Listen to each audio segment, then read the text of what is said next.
శరీరంలోని కొన్ని భాగాలు మనకు అదృష్టాన్ని తెచ్చిపెడతాయనడంలో ఎటువంటి సందేహము లేదు. సాముద్రిక శాస్త్రం ప్రకారం శరీరంలోని పాదాలు లక్ష్మీ స్వరూపంగా చెబుతారు. ఒక్కొక్కరి శరీరం తీరును బట్టి చిన్నగా, పెద్దగా, వెడల్పాటి పాదాలు ఉంటాయి. పాదాల తీరును బట్టి మన భవిష్యత్తు ఎలా ఉంటుందో చెప్పవచ్చు.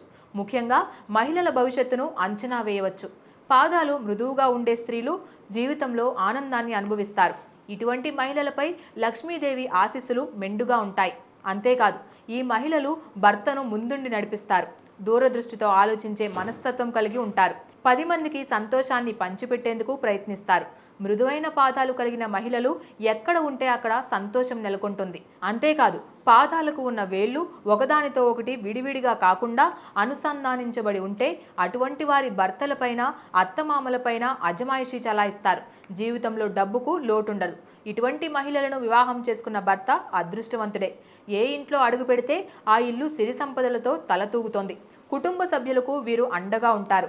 ఇక పాదాలపై కొంతమందికి శంఖం, కమలం, జెండా లేదా చేప గుర్తులు ఉంటాయి. ఇలాంటి వారు విశ్వాసంతో ఉంటారని పండితులు చెబుతున్నారు.